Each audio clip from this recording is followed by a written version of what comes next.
Pernahkah kalian membayangkan ada sebuah negara di mana perempuanlah yang biasanya melamar laki-laki? Tempat yang benar-benar memiliki desa kurcaci seperti di dongeng? Atau bahkan sebuah kota yang hanya dihuni oleh satu orang tetapi memiliki visa masuk sendiri? Bagaimana pula dengan jalan yang begitu curam, hingga mobil harus diparkir dalam posisi miring supaya tidak meluncur jatuh? Yang lebih mengejutkan lagi, biaya hidup di negara ini hanya sekitar 60% dari biaya hidup di Amerika Serikat. Inilah Selandia Baru, sebuah negeri yang terdengar seperti kisah dongeng, namun semuanya nyata adanya. Yuk, ikuti perjalanan kita menelusuri 15 fakta paling unik dan menakjubkan tentang Selandia Baru dalam dokumenter perjalanan hari ini. Nomor 15. Selandia Baru, negeri di ujung dunia. Terletak di kawasan Pasifik Barat Daya, Selandia Baru adalah negara yang terisolasi dan berjarak lebih dari 1.200 mil dari Australia. Tak heran jika negara ini kerap dijuluki sebagai tetangga terjauh dari dunia yang beradab. Negeri ini terdiri dari dua pulau utama, Pulau Utara dan Pulau Selatan, serta lebih dari 700 pulau kecil. Luas wilayahnya sekitar 104.000 mil persegi, sedikit lebih besar dari negara bagian Colorado di Amerika Serikat. Meski begitu, kepadatan penduduknya sangat rendah. Pada pertengahan tahun 2025, jumlah penduduknya hanya sekitar 5,2 juta, kurang dari sepertiga penduduk kota New York. Yang menarik, populasi domba di Selandia Baru jauh lebih besar, dengan lebih dari 29 juta ekor. Artinya, setiap orang di sana ditemani hampir 6 ekor domba. Penduduk Selandia Baru terdiri dari keturunan Eropa, suku asli Mori, masyarakat Kepulauan Pasifik, dan komunitas Asia yang berkembang pesat. Bahasa resmi negara ini adalah bahasa Inggris dan bahasa Mori, yang dulunya hampir punah namun kini bangkit kembali dalam kehidupan budaya dan pendidikan. Negeri ini menawarkan lanskap yang luar biasa, dari pegunungan bersalju dan danau-danau glasial, hingga hutan hujan tropis dan pantai yang masih alami. Iklimnya sejuk dengan 4 musim yang jelas, dan uniknya, musim dingin di sana berlangsung dari Juni hingga Agustus, kebalikan dari belahan bumi utara. Di Selandia Baru, kamu bisa bermain ski di pagi hari dan berselancar di sore hari, semua dalam satu hari yang sama. Nomor 14. Desa Hobbit yang nyata. Apakah kamu pernah bermimpi mengunjungi dunia Frodo Baggins? Di Selandia Baru, mimpi itu bisa benar-benar terwujud. Desa Hobbiton, yang menjadi latar film The Lord of the Rings dan The Hobbit, terletak di daerah Mata-Mata, Pulau Utara. Terhampar di atas lahan pertanian susu seluas 1.200 hektar, lokasi ini awalnya dibangun khusus sebagai set film. Namun karena kepopulerannya, desa ini tidak dibongkar, melainkan dipertahankan dan dikembangkan sebagai tempat wisata. Di sini, kamu bisa berjalan menyusuri 44 rumah hobbit yang menawan, mengunjungi kebun-kebun yang rimbun, dan mengagumi detail-detail seperti pintu bundar hijau, furnitur mini, sumur kayu, dan cerobong asap yang mengepul setiap pagi. Uniknya, tak ada barang-barang plastik atau lampu LED modern di sini. Semuanya dibuat dengan tangan menggunakan bahan alami seperti batu, kayu, dan tanaman asli. Penduduk Mata-Mata pun dikenal sangat ramah. Keramah tamahan di sini sudah menjadi bagian dari budaya yang mengakar. Mereka menyapa Anda dengan sebutan "Sobat", meski baru pertama kali bertemu. Dengan senyuman hangat, mereka tak ragu menawarkan segelas bir dingin atau membantu Anda mencari arah sepenuh hati. Banyak warga lokal menjalani hidup ganda. Di siang hari mereka bertani, dan saat malam tiba, mereka menjadi pemandu wisata di desa Hobbiton. Mereka menceritakan kisah-kisah Middle-earth seolah-olah benar-benar tinggal di sana. Para pecinta film dan mereka yang ingin merasakan dunia fantasi akan sangat menikmati suasana di Green Dragon Inn, tempat Anda bisa mencicipi bir buatan khas Hobbit, duduk di bawah party tray, tempat Bilbo pernah berpidato, atau berdiri tepat di jalur tempat Gandalf masuk ke desa. Bagi masyarakat Mori, tempat ini disebut sebagai tanah mimpi-mimpi kecil, karena membangkitkan kembali imajinasi dan kenangan masa kecil yang polos di hati orang dewasa. Ajaibnya, banyak orang memilih merayakan ulang tahun mereka di Hobbiton, seperti yang dilakukan para Hobbit sendiri. Apakah Anda juga tertarik mengunjungi rumah Bilbo dan menikmati bir Hobbit? Jika ya, Tinggalkan komentar Anda di bawah. Nomor 13. Negeri para perempuan hebat. Kalau Anda berpikir bahwa kecantikan selalu identik dengan riasan tebal, gaun mewah, dan latar glamor, perempuan Selandia Baru akan menunjukkan definisi baru dari pesona sejati. Tumbuh besar di tengah pegunungan, lautan, dan udara yang bersih, rambut mereka yang terurai oleh angin menjadi simbol kebebasan. Di Wellington hingga Queenstown, tak jarang Anda menjumpai perempuan mengenakan celana olahraga dan hoodie, menyetir truk besar, berselancar sendiri saat matahari terbit, lalu mengajar yoga di tepi api unggun pada malam hari. Mereka sering tampil apa adanya, tanpa make up, dengan rambut alami, kulit yang berjemur di bawah sinar matahari, dan kepercayaan diri yang tak hanya terlihat, tapi terasa.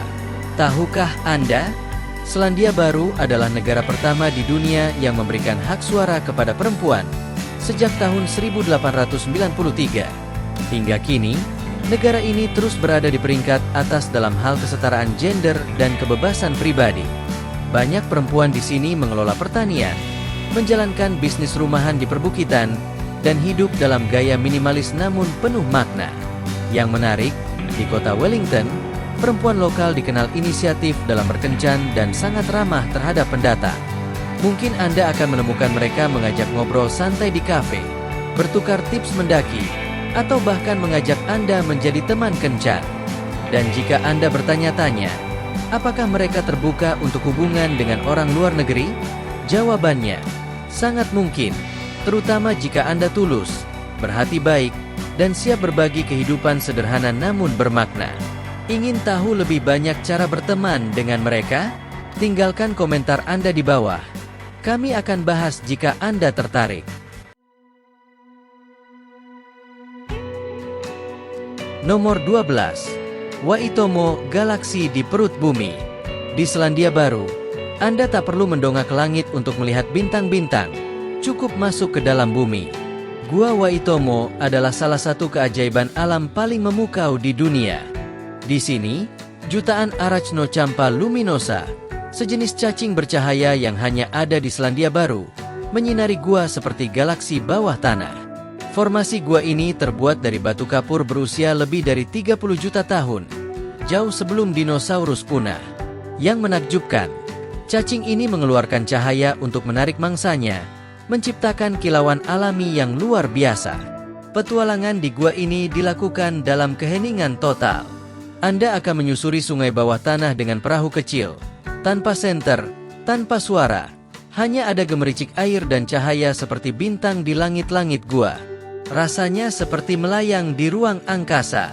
Tak heran jika banyak pembuat film mengatakan bahwa tempat ini lebih indah dari efek CGI manapun. Dikenal dan dihormati oleh suku Mori selama ratusan tahun, gua ini juga memiliki nilai spiritual yang mendalam.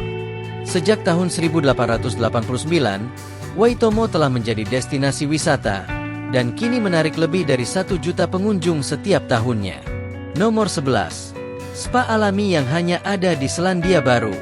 Pernahkah Anda menikmati jacuzzi di luar ruangan seperti di Colorado? Sekarang bayangkan pengalaman yang lebih liar, lebih alami, dan jauh dari kemewahan buatan. Itulah yang bisa Anda rasakan di Selandia Baru, terutama di Rotorua, yang dikenal sebagai pusat mata air panas alami. Di sini, mandi bukan hanya untuk relaksasi. Ini adalah bentuk koneksi dengan alam. Para pengunjung berendam di bak kayu cedar, dikelilingi oleh hutan lebat, sambil menikmati kehangatan air yang berasal langsung dari bumi. Masyarakat lokal percaya bahwa mandi di sumber air panas membantu menghilangkan penat, menyembuhkan batin, dan mempersiapkan diri menghadapi peristiwa penting dalam hidup. Tradisi ini dilestarikan di spa terkenal seperti Hell's Gate, di mana Anda bisa merasakan berendam di lumpur mineral ala tradisi Mori sebelum menyelam ke dalam bak kayu cedar yang menghadap langsung ke kawah gunung berapi. Beberapa tempat bahkan menyajikan makanan hangi, yaitu makanan yang dimasak menggunakan uap panas bumi, seperti yang dilakukan oleh leluhur Mori sejak dulu. Sementara itu, di Onsen Hot Pools di Queenstown, Anda bisa merendam tubuh di air hangat sambil memandangi pegunungan bersalju. Pengalaman yang terasa seperti adegan tenang dalam film The Lord of the Rings. Tak sedikit pasangan yang memilih tempat ini untuk bertunangan atau merayakan ulang tahun mereka. menikmati keintiman di bawah bintang-bintang dengan hanya suara alam sebagai latar. Dengan biaya sekitar $30 sampai $60 per kunjungan, Anda tidak hanya membayar untuk sebuah bak mandi, Anda membeli tiket kembali ke alam dan ke diri Anda yang paling jujur. Jadi, jika diberi pilihan, hotel mewah berbintang 5 atau bak mandi kayu di pelukan alam liar, mana yang akan Anda pilih? Nomor 10. Baldwin Street, jalan tercuram di dunia. Sulit dipercaya, tapi di Selandia Baru ada sebuah jalan yang begitu curam, hingga jika Anda menjatuhkan bola tenis di atasnya, bola itu akan menggelinding nyaris tanpa henti. Itulah Baldwin Street, yang terletak di kota Dunedin. Pernah dinobatkan oleh Guinness World Records sebagai jalan paling curam di dunia. Jalan ini memiliki kemiringan 38%. Artinya, setiap 9 kaki berjalan mendatar, Anda sudah naik hampir 3 kaki secara vertikal. Meskipun sempat kehilangan gelar tersebut pada tahun 2019 ke sebuah jalan di Wales, Baldwin Street kembali menyandang predikat itu pada tahun 2020 setelah Guinness mengakui adanya kesalahan pengukuran sebelumnya. Warga setempat begitu bangga hingga mencetak gambar Baldwin Street di kaos, cangkir kopi, gantungan kunci, bahkan liontin untuk hewan peliharaan mereka. Karena kemiringan ekstremnya, mobil-mobil di sini harus diparkir menyamping agar tidak meluncur turun.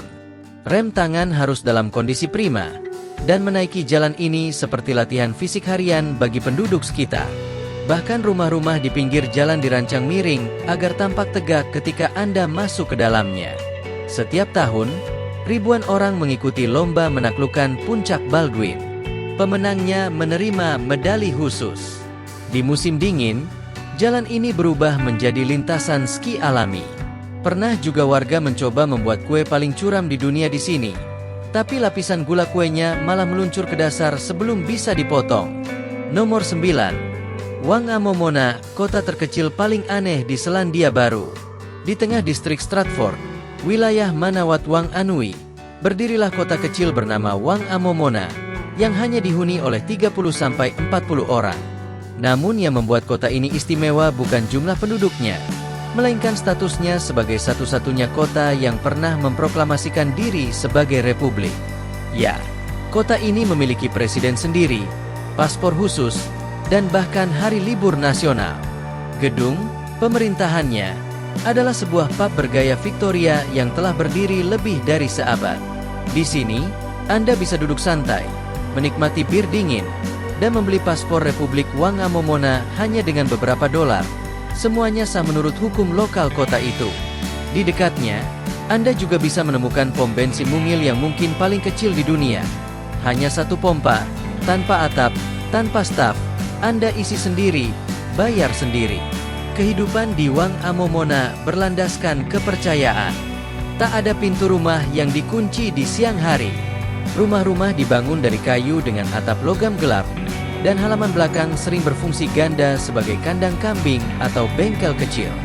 Beberapa rumah masih mempertahankan arsitektur era awal abad ke-20, lengkap dengan beranda panjang, panel kayu, dan sulur tanaman merambat yang menutupi pagar. Tidak ada polisi, tidak ada kamera pengawas, dan tidak ada lampu lalu lintas. Namun kota ini tetap tenang dan aman selama lebih dari 100 tahun.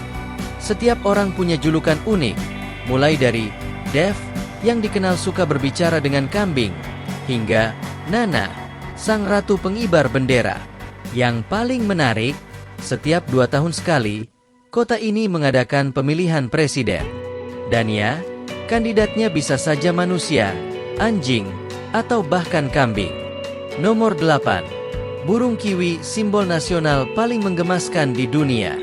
Di negara di mana penduduknya bangga menyebut diri mereka kiwi, tentu tak mengejutkan jika simbol nasional mereka bukanlah elang perkasa atau singa gagah, melainkan seekor burung kecil yang tidak bisa terbang, aktif di malam hari, dan terkenal pemalu.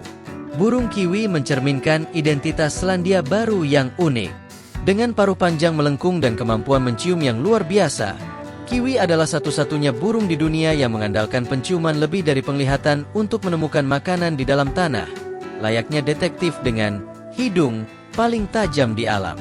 Yang luar biasa, telur kiwi bisa mencapai 25% dari berat tubuh induknya, proporsi terbesar dalam dunia hewan. Cinta masyarakat Selandia Baru terhadap kiwi begitu besar, hingga banyak jalan dilengkapi rambu bertuliskan, "Hati-hati, kiwi menyeberang." Burung ini juga simbol kesetiaan. Sekali memilih pasangan, kiwi akan bersama seumur hidup, membangun sarang, menetaskan telur, dan membesarkan anak-anak mereka dalam ketenangan. Bagi orang Selandia Baru, kiwi bukan sekadar hewan liar. Ia adalah lambang keaslian, kebanggaan, dan jiwa nasional. Jika ingin melihat burung ini secara langsung, Anda bisa mengunjungi cagar alam di Rotorua atau Southland. Tapi ingat, berjalanlah pelan dan berbicaralah lembut, karena kiwi sangat tidak suka jadi pusat perhatian. Jika menurut Anda burung mungil yang tak bisa terbang ini pantas menjadi harta nasional, tulis komentar Anda di bawah. Nomor 7. Hidup di Wellington, kota santai di tengah angin ribut.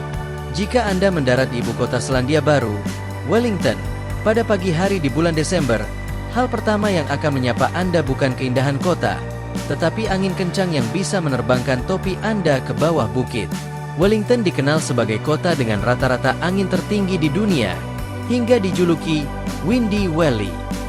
Tapi anehnya, penduduknya sama sekali tak terganggu.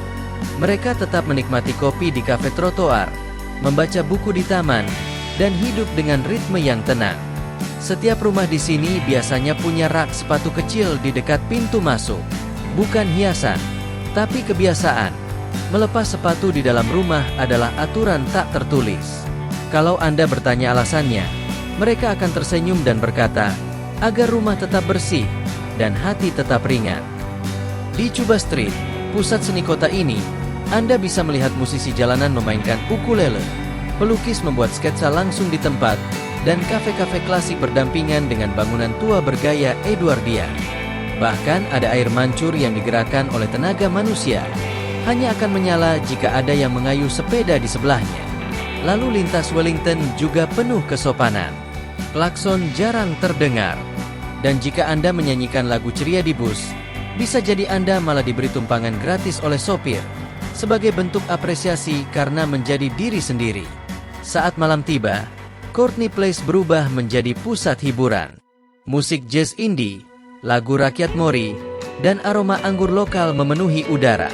Anda bisa mendengar cerita rakyat dari nenek bijak sambil duduk di tengah kota yang penuh warna, namun tetap bersahaja. Menariknya, Wellington tidak punya jalan tol besar atau gedung pencakar langit. Justru itulah pesonanya. Anda bisa mendengar deburan ombak, mencium harum pohon manuka, dan merasa bahwa kota impian tidak harus bising. Nomor 6. Selandia Baru, negeri keajaiban alam. Jika Anda mengira liburan hanya tentang foto dan pemandangan, Selandia Baru akan mengubah cara pandang Anda. Di sini, Anda bisa mencoba heli fishing, memancing dengan helikopter. Bayangkan diterbangkan ke puncak pegunungan Alpen Selatan, tempat di mana belum ada alat pancing yang pernah digunakan. Atau menyusuri Milford Sound, yang disebut sebagai keajaiban dunia ke-8. Dengan tebing raksasa yang mencerminkan langit dan air terjun yang menjulang setinggi ratusan kaki. Kabut yang melayang di puncak-puncak terasa seperti dunia lukisan cat air. Anda bisa berkayak di antara awan, menjelajahi pegunungan bersalju dengan helikopter, atau menyusuri danau Tekapo yang berwarna biru kehijauan seperti efek Photoshop alami. Di malam hari, bintang-bintang bersinar begitu terang hingga Anda tak memerlukan teleskop untuk melihat Bima Sakti. Di Waiotapu, kolam-kolam panas bumi mengeluarkan uap oranye dan biru neon, seolah berasal dari planet lain. Dan di Gletser Franz Josef, Anda bisa berjalan kaki melewati es yang telah ada sejak ribuan tahun, lalu bersantai di sumber air panas tak jauh dari sana. Di Taman Nasional Abel Tasman, Anda bisa berkayak menyusuri Pantai Emas, menjelajahi gua anjing laut, berkemah di tepi pantai, dan menyaksikan lumba-lumba berselancar bersama ombak. Setiap sudutnya adalah petualangan. Nomor 5. Hongi, salam hidung penuh makna. Jika ada satu tempat di dunia di mana rasa hormat dan keintiman ditunjukkan melalui sentuhan hidung, maka itu adalah Selandia Baru. Suku Mori, yang merupakan penduduk asli dan mencakup sekitar 16% populasi, memiliki salam tradisional yang disebut hongi, di mana dua orang saling menyentuhkan hidung untuk bertukar napas kehidupan. Bagi orang Mori, Hongi bukan hanya sapaan, melainkan penerimaan, tanda bahwa seseorang telah menjadi bagian dari komunitas. Ini bukan sekadar tradisi, tapi pengalaman emosional yang mendalam bagi siapapun yang menerimanya. Yang tak kalah menarik, dalam budaya Mori, perempuan boleh melamar pria, terutama dalam upacara adat. Mereka akan memberikan tanda cinta, seperti gelang buatan tangan, sebagai simbol niat tulus mereka. Bagi orang Mori, cinta berarti kebebasan dan kesetaraan, sesuatu yang mungkin terasa menyegarkan bagi budaya lain. Kehidupan Mori yang sebagian besar berada di daerah pedesaan seperti Rotorua masih sangat dekat dengan alam. Mereka hidup dalam rumah kayu bersama keluarga besar, memasak dengan metode tradisional hangi, memanfaatkan panas bumi dari dalam tanah. Hidup mereka berputar di sekitar alam, berendam di sumber air panas, berkumpul di dekat api unggun untuk menceritakan kisah leluhur, dan percaya bahwa suara angin atau kicauan burung membawa pesan dari dunia roh. Sebelum acara penting, mereka akan menampilkan haka, tarian penuh semangat yang mengekspresikan kekuatan, keberanian, dan identitas. Budaya Mori adalah warisan yang bukan hanya bertahan, tapi terus menginspirasi. Nomor 4. Jalan-jalan bareng domba, hanya di Selandia Baru. Pernahkah Anda mengajak anjing jalan-jalan? Sekarang bayangkan membawa seekor domba seberat 50 kg menyusuri padang rumput luas bak film The Hobbit. Di Selandia Baru, terutama di daerah seperti Wakatipu, Otago, dan Queenstown, Anda bisa menyewa domba layaknya hewan peliharaan, lengkap dengan tali kekang, nama panggilan, dan kesempatan selfie bersama. Negeri ini memiliki lebih dari 25 juta domba, sementara populasi manusianya hanya sekitar 5,2 juta. Itu berarti, secara statistik, setiap orang memiliki 5 ekor domba. Melihat potensi tersebut, banyak peternakan lokal mengubah kegiatan ini menjadi atraksi wisata khas Kiwi. Pengunjung diajari cara bersiul untuk memanggil domba dan mengenal bahasa rahasia padang rumput yang hanya dipahami oleh peternak lokal. Beberapa domba bahkan sudah terlatih. Mereka tahu kapan harus berpose untuk foto, berdiri diam di samping pengunjung, bahkan duduk santai ketika istirahat. Saking seriusnya, Selandia Baru pernah memiliki konduktor nasional untuk domba, dan bahkan mengadakan lomba bersiul khusus untuk memanggil domba. Ini menunjukkan betapa besar peran hewan berbulu ini dalam budaya masyarakat Selandia Baru. Nomor 3. Festival paling nyentrik di dunia. Jika menurut Anda festival hanya tentang musik dan makanan, maka bersiaplah takjub dengan perayaan unik di Selandia Baru. Di Wellington, ada World of Wearable Art Show, sebuah ajang busana futuristik di mana para model mengenakan kostum dari bahan yang tak lazim. Logam, kertas daur ulang, kayu, bunga kering, hingga komponen elektronik. Semua itu dipadukan dengan pertunjukan cahaya laser, tarian kontemporer, dan musik elektronik yang mengguncang panggung. Tak heran tiketnya selalu habis hanya dalam beberapa hari. Sementara itu, Festival Pasifika di Auckland menghadirkan atmosfer khas Kepulauan Pasifik. Setiap bulan Maret, taman kota disulap menjadi representasi budaya lebih dari 10 negara seperti Fiji, Tonga, dan Samoa.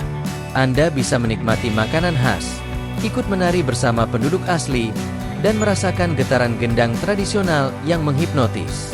Di musim Tahun Baru Imlek, Festival Lentera menyala terang di Auckland dan Christchurch.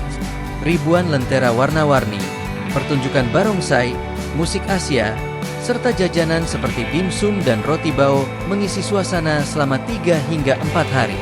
Setiap festival di Selandia Baru bukan sekadar perayaan, melainkan perpaduan seni, budaya, dan keramah tamahan lokal yang tak tertandingi. Nomor 2. Biaya hidup terjangkau dengan kualitas premium. Jika Anda mendambakan hidup nyaman dengan biaya yang tidak menguras kantong, Selandia Baru bisa menjadi pilihan ideal. Rata-rata pengeluaran hidup di sini sekitar 35-45% lebih rendah dibanding kota besar seperti New York atau San Francisco. Sewa apartemen satu kamar di Wellington atau Christchurch berkisar antara $500 hingga $1.200 per bulan. Sementara di kota kecil bisa lebih murah lagi, sekitar $750. Biaya utilitas seperti listrik, air, dan internet berkisar antara $110 sampai $140, dan belanja mingguan untuk bahan segar lokal hanya memerlukan sekitar $60 sampai $100.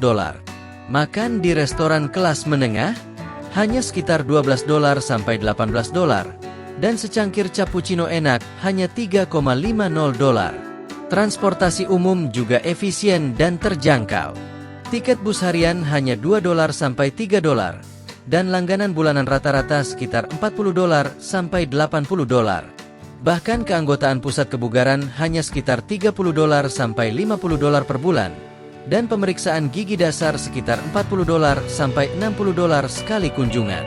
Keseluruhan, biaya hidup bulanan untuk satu orang bisa berkisar antara $1.300 hingga $1.600, tergantung pada lokasi dan gaya hidup. Dengan keseimbangan antara keindahan alam dan biaya hidup yang terjangkau, siapa yang tidak tergoda untuk menetap di negeri ini? Nomor 1. Surga kuliner yang tersembunyi. Kalau Anda mengira makanan khas Selandia Baru hanya soal daging domba dan kue kering, Anda akan dibuat tercengang. Negara ini menyimpan ragam kuliner luar biasa yang mencerminkan warisan budaya dan kreativitas kuliner modern. Mulai dari hangi, teknik memasak tradisional Mori yang mengubur daging dan sayuran di dalam tanah dengan batu panas. Tanpa wajan, tanpa kompor, hanya panas alami dan aroma asap yang meresap, menghasilkan hidangan yang empuk, harum, dan syarat makna budaya. Ingin yang lebih eksklusif? Cicipi pawa, abalon hitam langka dengan cangkang berkilau dan tekstur yang kenyal. Atau kerang hijau Selandia Baru yang montok, biasanya dikukus dengan anggur putih atau dipanggang dengan bawang putih dan keju. Mau sesuatu yang lebih berani? Coba kina, bulu babi segar yang dianggap sebagai kaviar lokal. Orang Mori menikmatinya mentah, sementara chef papan atas mengubahnya jadi sushi mewah. Tak ada jamuan tradisional yang lengkap tanpa daging domba panggang yang empuk dan beraroma, disajikan bersama kentang panggang dan saus khas. Untuk pencuci mulut, pavlova adalah primadona. Kue meringue dengan luar yang renyah dan dalam yang lembut, dihiasi buah-buahan segar. Dan jangan lupa minuman lokal yang ikonik, LNP, Lemon Upairoa, soda lemon khas Selandia Baru yang begitu dicintai, hingga ada patung botol raksasa LNP di pusat kota. Itulah 15 fakta paling menakjubkan dan unik tentang Selandia Baru, negara yang penuh kejutan di setiap sudutnya. Terima kasih telah menyimak dokumenter ini hingga akhir. Semoga Anda mendapatkan wawasan baru dan inspirasi dari negeri Kiwi yang mempesona ini. Terima kasih telah menonton dan sampai jumpa di video kami selanjutnya.